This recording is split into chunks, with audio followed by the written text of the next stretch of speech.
ఆంధ్ర తెలంగాణలో తక్కువ ఫీజులతో high quality results ఇస్తున్న ఏకైక సంస్థ తిరుమల్ ఐఏఎస్ ఇన్స్టిట్యూట్. గత 3 రోజుల నుంచి తెలుగు రాష్ట్రాలను బర్డ్ ఫ్లూ భయం వణికిస్తోంది. కోళ్లకొస్తున్న వ్యాధితో ప్రజలు ఆందోళన చెందుతున్నారు. ఈ నేపథ్యంలో ప్రతి ఒక్కరి మదిలో మిదులుతున్న ప్రశ్న ఒకటే, బర్డ్ ఫ్లూ వచ్చినా చికెన్ తింటే ఏమవుతుంది? ఒకవేళ మనుషులకు బర్డ్ ఫ్లూ వస్తే చనిపోతారా? ఈ వ్యాధికి వ్యాక్సిన్ లేదా? ఇంతకు చికెన్ తినొచ్చా తినకూడదా? ఈ ప్రశ్నలన్నింటికీ సమాధానాలు తెలుసుకుందాం.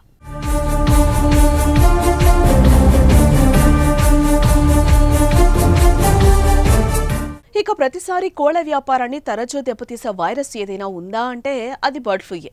ఇక బర్డ్ ఫ్లూని ఏవియన్ ఇన్ఫ్లుయెంజా అంటారు. అంటే ఇదో రకమైన వైరల్ ఇన్ఫెక్షన్. ఇది ఎక్కువగా పక్షులకు వస్తుంది.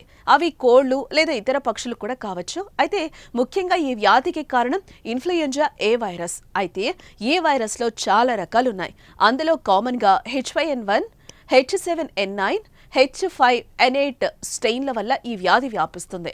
ఎక్కువగా ఈ వ్యాధి కోళ్లు, టర్కీ కోళ్లు, బాతులకు వస్తుంది.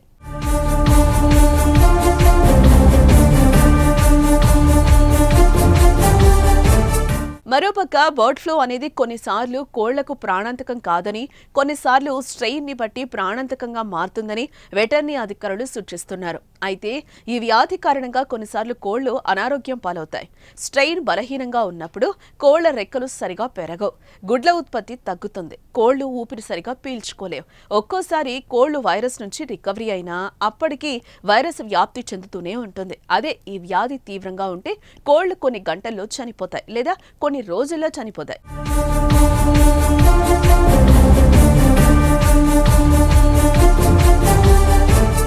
ఇక బర్డ్ ఫ్లూ వచ్చిన కోడిని గుర్తించాలంటే కోళ్లకు బర్డ్ ఫ్లూ సోకినప్పుడు వాటి తల ఉప్పుతుంది, కాళ్లు, శరీరం పర్పుల్ కలర్లోకి మారుతుంది. ఈ నేపథ్యంలోనే అవి ఊపిరి సరిగా పీల్చుకోలేవు. అయితే కొన్ని సందర్భాల్లో మాత్రం కోళ్లకి ఎలాంటి లక్షణాలు కనిపించకుండానే సడన్ గా చనిపోతూ ఉంటాయి. అందుకే కోళ్లు ఎక్కువగా చనిపోతుంటే వెటర్నరీ డాక్టర్ల సలహా తీసుకోవడం మంచిదని నిపుణులు సూచిస్తున్నారు.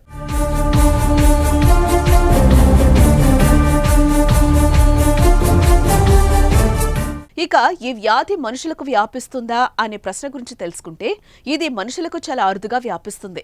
బర్డ్ ఫ్లూ సోకిన పక్షులను ముట్టుకున్నా, వండుకొని తిన్నా ఈ వ్యాధి సోకే ఛాన్స్ ఉంటుందంట. మనుషులకు బర్డ్ ఫ్లూ సోకితే జ్వరం, దగ్గు, గొంతు నొప్పి, ఒళ్ళు నొప్పులు, తలనొప్పి, కళ్లలో ఇన్ఫెక్షన్ వస్తుంది. వ్యాధి తీవ్రమైతే ఊపిరితిత్తులు నీటితో నిండిపోయి నిమోనియా వస్తుంది. ఊపిరి సరిగా తీసుకోలేరు, ఊపిరితిత్తులు పనిచెయ్యవు, బ్రెయిన్ దెబ్బతింటుంది. దీంతో మరణాల రేట్ ఎక్కువే.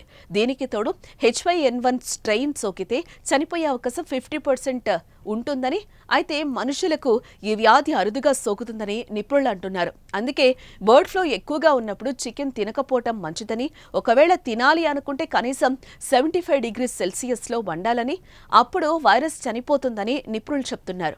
ఏదేమైనా వైరస్ ఎక్కువగా వ్యాప్తి చెందుతున్న సమయంలో చికెన్ తినకపోవడమే ఉత్తమమని నిపుణులు సలహానిస్తున్నారు.